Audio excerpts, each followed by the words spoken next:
Okay. So... Okay. I'm not even gonna bother doing the intro and all the other bullshit. I'm just gonna get into this one because I'm concerned about this particular piece of news here. So, as you all know, yesterday at the Xbox Showcase, the trailer for Persona 3 Reload was officially shown off. Obviously, we all saw it last week when it was leaked on Instagram, but it was officially shown off, so people were allowed to talk about it. You know, we got some more screenshots showing that there will actually be anime cutscenes, which is interesting. We got some new artwork of Makoto, Yukari, and Junpei, which looks great. And then they started talking more about it. So let's get the less depressing thing out of the way, and that's the fact that the entire cast has been recast. Like, I don't think a single voice actor is staying. Now look, we all knew that Fuka's voice was going to be different because her voice has been different since Persona 4 Arena, and we all knew that Junpei's voice was most likely going to be different. If you don't know what happened with that, just... I don't want to get into it, just look into it yourself. But yeah, we all knew that those characters would most likely have different voices. But everyone else having different voices is an interesting choice. Now look, I'm not immediately against this. Like, don't get me wrong. The idea of anyone's voice coming out of Makoto besides Yuri Lowenthal is terrifying to me. And the idea of someone other than, I think, what the fuck's her name? I don't know. Oh my god, I'm blanking on her name. The girl that voiced Yukari. She also voiced Kawakami in P5. The idea of Yukari just having a different voice is terrifying to me. But I am willing to give this a shot because, you know, to just write someone off because they're not someone else isn't fair. So I'm willing to at least hear what these new voice actors can bring to the role, especially when it comes to a character like Ken, who, no offense to the original voice actor or actress, whatever the fuck, yeah, kind of needs a new take. I did not like Ken's voice in the original game, but whatever. That's one thing, and that, as I say, I'm willing to give it a shot.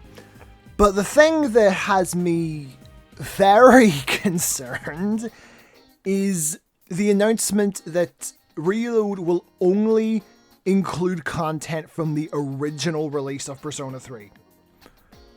Now, here's the thing.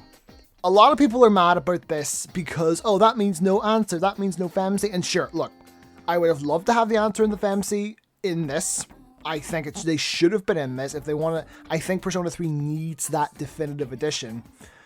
Because, like, look, as much as I'm willing to play multiple different versions of the game to get the ideal experience, I'm willing to do that, but not everybody's willing to do that. You can't expect everybody to play multiple versions of a game just to see every version of the experience. It's just not right. But whatever. As much as I do think that would have been good, I am on board with this idea. Just taking the core story of Persona 3. No fucking alternate takes, no depressingly controversial epilogues or controversially depressing epilogues, depending on how you want to look at it. You know, just the original story from when Makoto moves to Iwatodai to his death on the rooftop of Gekkoukan High. Just that story. I think that's pretty cool that they want to do that. Not to mention that, like, Persona 3 in particular, I mean, this goes for all the vanilla versions of Megaten games, but Persona 3's vanilla version in particular gets forgotten a lot of the time because people are too busy arguing over whether or not FES or portable is better. Like, when it comes to Persona 4 and 5, more so 4, you do hear a lot of people sticking up for the vanilla version. Persona 4 there's a huge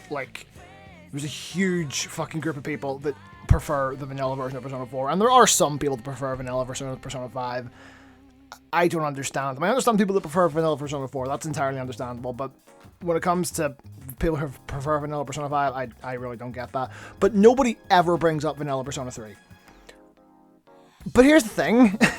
I think that's because 90% of the fucking community probably hasn't experienced it. Which means whenever they go into this, depending on how far Atlus is going with this only content featured in the original Persona 3, then people who maybe have only played FES are going to be in for a lot of rude shocks, because as somebody who has played the vanilla version of Persona 3, oh god, it does not have some of the best stuff from FES. So let's get the smaller things out of the way. So, one, does this mean that Tanaka is going to be a daytime social link? Because, yeah, Tanaka was a nighttime social link in FES. I think he was only available on Tuesdays and Saturdays. Or was it Tuesdays, Thursdays, and Saturdays?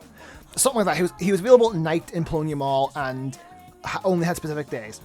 In the vanilla version, he was actually a daytime social link. He was available, I think, every single day of the week, except for maybe Sundays. And I think he was in Port Island Station. I think that's where he would spawn. So, like, is that what they're going to do with Tanaka? Is this game going to have weapon fusion? Like, are they just going to get rid of weapon fusion? Because that feels like a bad move. Like, I don't really use weapon fusion that much when I play, but I know there's a lot of people that really, really love that feature. So is that going? Like, is the decreased fucking social link requirement going to be gotten rid of? I mean, okay, it's a remake, so I don't think they'll do that. But basically, in the transition from vanilla to FES, they basically made it easier to rank up social links. Like, is that going to be gone? Are the epilogue to the social links, you know, the thing that's in all the Persona games now, where you can say goodbye to your social links on the final day, is that going to be gone? Because that wasn't in vanilla.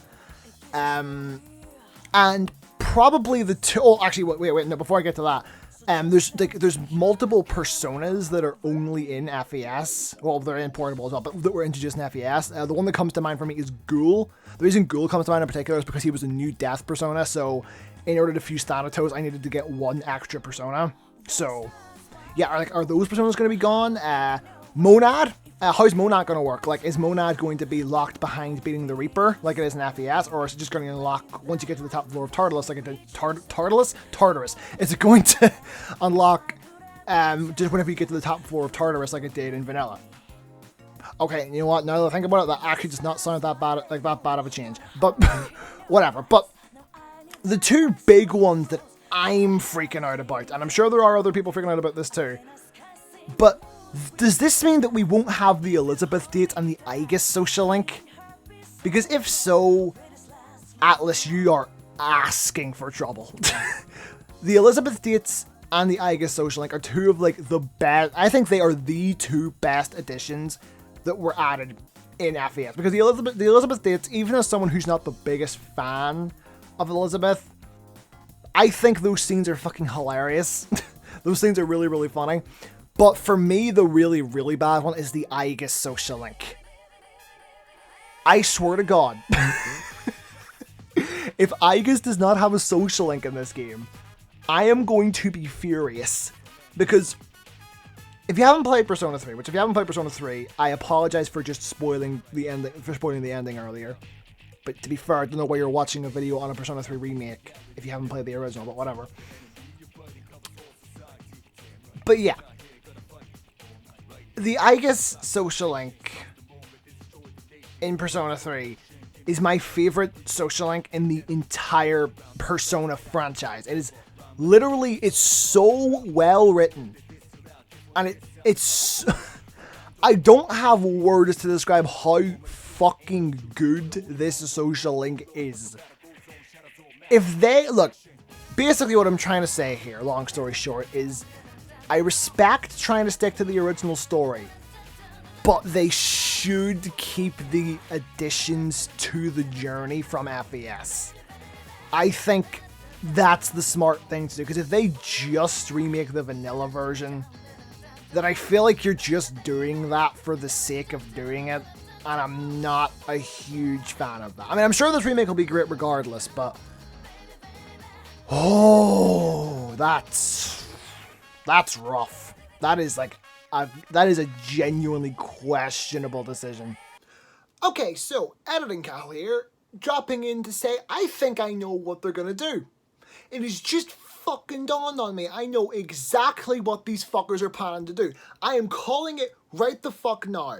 They're gonna release Persona 3 Reload next year, and then like a year or two down the line, they're gonna give it its own extended re-release. Because this is remade from the ground up, they're going to release this with only the original Persona 3 content just so they can re-release it down the line as like Persona 3 Reloaded or Persona 3 Reload FES or FES Reload that re-adds the content from FES and portable maybe. I don't fucking know. All I know is that Atlas is not above doing something like this, so I hope I'm wrong about this. I really do, but